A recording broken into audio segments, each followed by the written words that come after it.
Assalamualaikum warahmatullahi wabarakatuh. Kami dari kelompok 4 akan mempresentasikan tentang penyisian kerugian kredit yang beranggotakan dengan saya sendiri, Ferdinand Agung Prananta, Ocin Amelia Purba, Novi Febriani, Perius Gulo, Sadrina Mayang Sari, dan Jamaluddin. Baiklah, pertama saya akan menjelaskan pengertian penyisian kerugian kredit. Yang pertama, aktiva bank terdiri dari aktiva produktif dan aktiva non-produktif. Aktiva produktif merupakan aktiva yang dapat menghasilkan pendapatan. Sedangkan aktiva non-produktif merupakan yang tidak menghasilkan pendapatan. Aktiva produktif berfungsi untuk memperoleh pendapatan atas dana yang disalurkan oleh bank. Namun demikian, penempatan dana dalam aktiva produktif juga memiliki risiko, yaitu risiko dana yang disalurkan dapat kembali. Sedangkan penyisian kerugian kredit merupakan pembentukan cadangan terhadap seluruh kredit yang diberikan. 2. Mekanisme perhitungan penyisian kerugian kredit. Penyisian kerugian kredit merupakan nilai yang dibentuk oleh bank untuk mengantisipasi kerugian kredit. Nilai tersebut digunakan untuk menghindari kerugian dari risiko dana yang disalurkan tidak dapat kembali, sehingga perlu membentuk cadangan kerugian aktiva produktif, yaitu penyisian penghapusan aktiva produktif atau PPAP.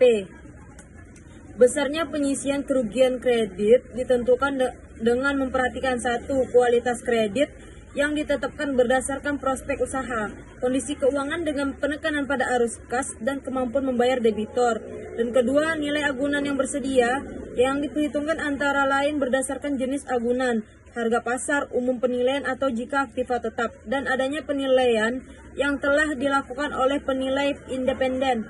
3. Keyakinan atau penilaian bank terhadap kemungkinan dapat ditagihnya kredit tersebut atau remedial proses. Sesuai dengan ketentuan, bank wajib membentuk penyisian kredit sebagai berikut. 1. Kredit dengan kualitas lancar atau kredit dengan kualitas dalam perhatian khusus. Maka penyisian yang wajib dibentuk sebesar persentase tarif penyisihan dikalikan dengan saldo pokok kredit. Persentase tarif penyisian kerugian kredit yang diperlakukan untuk bank umum untuk kredit dengan kualitas lancar adalah sebesar 1% dikalikan dengan saldo kredit lancar. Tarif penyisian untuk kredit dengan kualitas dalam kualitas perhatian khusus ditetapkan sebesar 5% dikalikan dengan saldo kredit dalam perhatian khusus. 2. Kredit dengan kualitas kurang lancar, diragukan dan macet. Penyisiannya adalah didasarkan pada tarif penyisihan yang berlaku untuk bank umum dikalikan dengan saldo kredit setelah metode pengakuan penyisihan penghapusan aktiva produktif. Dalam metode cadangan ini, pengakuan kerugian aktiva produktif tidak perlu menunggu sampai terjadinya kerugian tersebut muncul. Namun, bank harus mengakui pada periode yang sama dengan terjadinya penempatan aktiva produktif dengan cara membentuk cadangan penyisihan aktiva produktif. Cadangan ini dibentuk atau bertambah dengan adanya penyisihan aktiva produktif yang diakui dan dipakai bila benar-benar terjadi kerugian aktiva produktif. Bank yang melakukan penghapusan terhadap aktiva produktif tentu menggunakan cadangan yang telah dibentuk sebelumnya. Pengakuan adanya penyisihan atau kerugian aktiva produktif dilakukan pada setiap akhir periode melalui jurnal penyesuaian yang diaplikasikan pada setiap jenis aktiva produktif.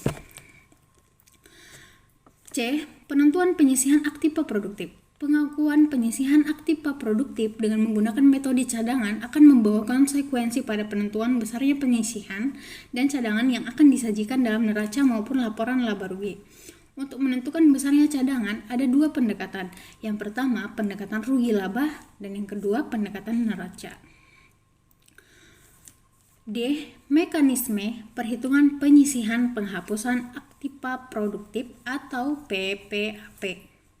Mengenai mekanisme perhitungan penyisian penghapusan aktiva produktif atau PPAP sesuai dengan PBI _213/26 PBI 2011, kewajiban membentuk PPAP berupa PPAP umum dan PPAP khusus.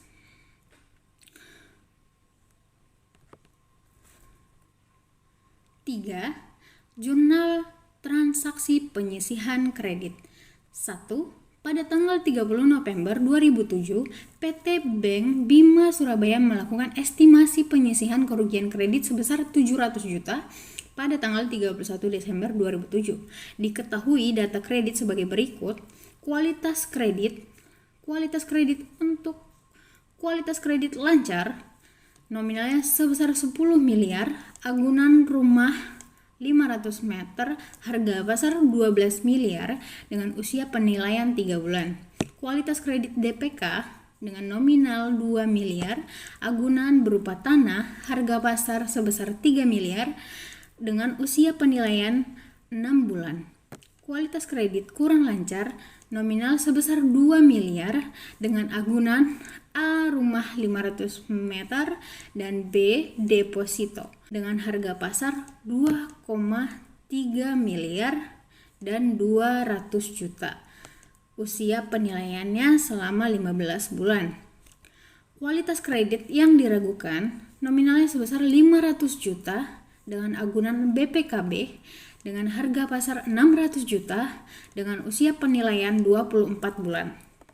Kualitas kredit macet nominalnya sebesar 500 juta dengan agunan tanah 1000 meter dengan harga pasar 600 juta dengan usia penilaian hingga 29 bulan.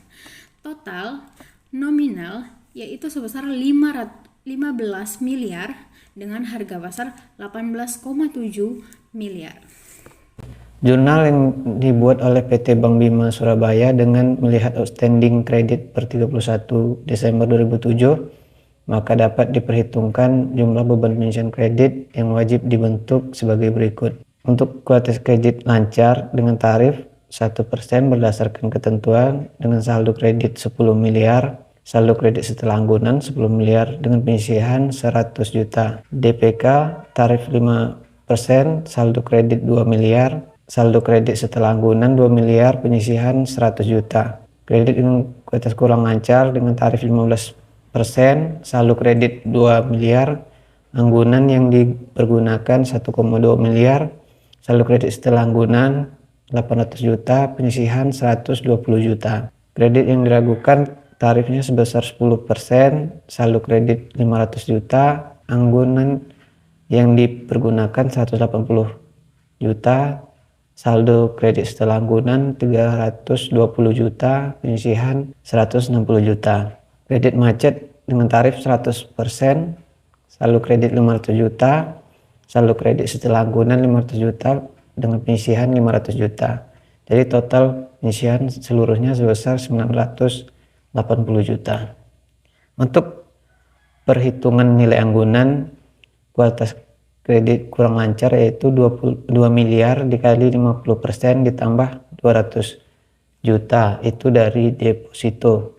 Kemudian yang diragukan sebesar 600 juta dikali 30%. Untuk yang macet 300 juta dikali 0%. Jadi penyisihan kerugian yang wajib dibentuk sebesar 980 juta. Penyisihan kerugian kredit yang telah dibentuk sebesar 700 juta. Dengan demikian, maka pada tanggal 31 Desember 2007 masih terdapat kekurangan pembebanan penyisihan kerugian kredit sebesar 280 juta. Dengan perhitungan sebagai berikut. Penyisihan yang wajib dibentuk 980 juta. Penyisihan yang telah dibentuk 700 juta, maka sisanya masih ada 280 juta.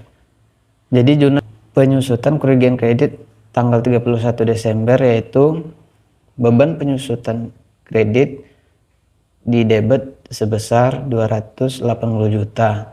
Kemudian penyisihan kerugian kredit di kredit sebesar 280 juta. Contoh selanjutnya PT Bayu Biru adalah debitur macet dengan total kewajiban sebesar 300 juta yang terdiri dari kewajiban pokok 200 juta dan tunggakan bunga sebesar 100 juta. Pada tanggal 31 Maret 2007, kredit tersebut dihapus bukukan. Pada tanggal 5 September 2007, debitur membayar sebesar 250 juta. Jurnal yang diperlukan untuk menghapus bukuan kredit yang tidak ada pengganti dari perusahaan asuransi atau lembaga pinjaman. Baik, selanjutnya saya akan menjelaskan tentang jurnal penghapus buku pokok kredit pada tanggal 31 Maret 2017, di mana di sini kita dapat lihat sendiri dari tabelnya tanggal 31 Maret. Penyelisihan kerugian kreditnya itu ada 200 dan kredit yang diberikannya itu 200 juga. Seperti inilah lebih kurangnya cara membuat penyusunan jurnalnya.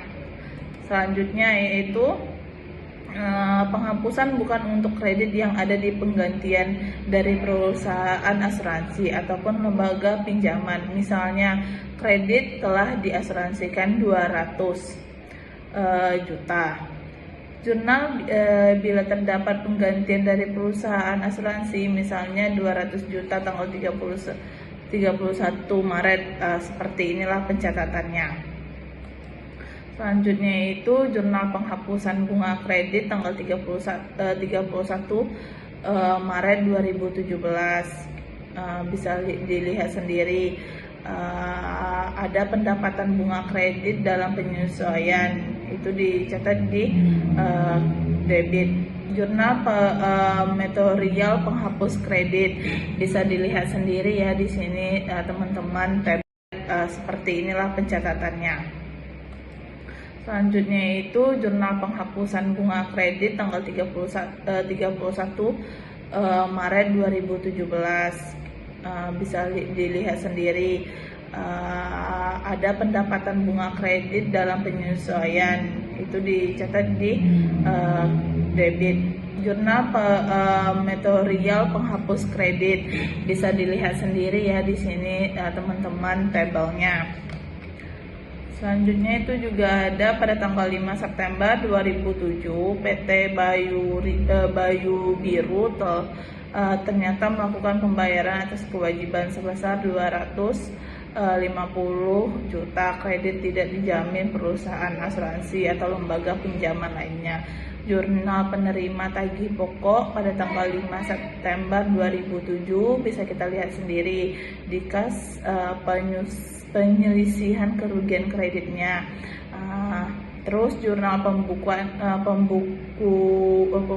kembali kredit yang telah dihapus buku tanggal 5 Desember 2017. Yaitu penyelesaian kreditnya itu di 50 juta. Baik, selanjutnya akan dilanjutkan dengan teman saya, Gulo. Balik untuk memorial 5 September 2007, di debit rekening lawan kredit 250 juta, di kredit memorial kredit yang di worth of 250 juta. Jurnal penerimaan tagihan pokok 5 September 2007, di debit kas 200 juta, di kredit penyisian kerugian kredit 100 juta dan ganti rugi asuransi atau lembaga penjamin 100 juta.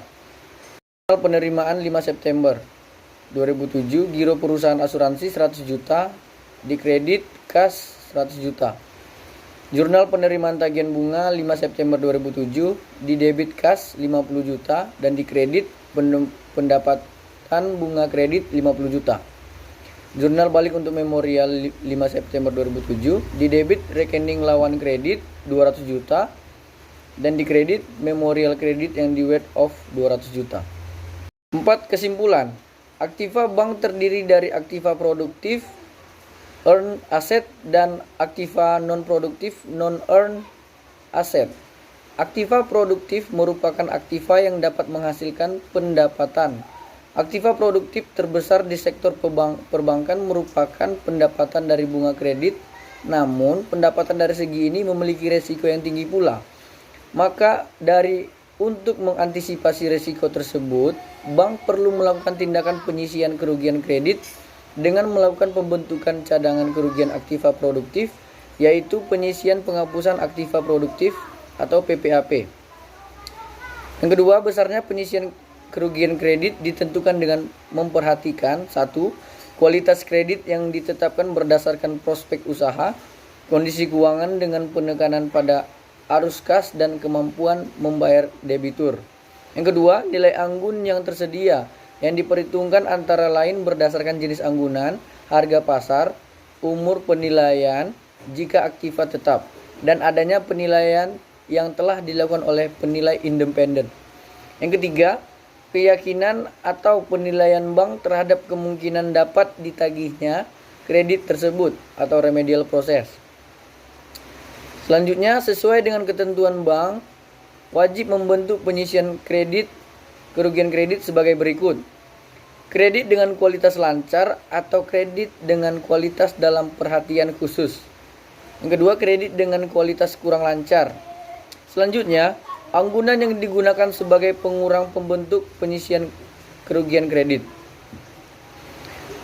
Pengakuan penyisian aktiva produktif dapat didasarkan pada metode langsung atau metode cadangan.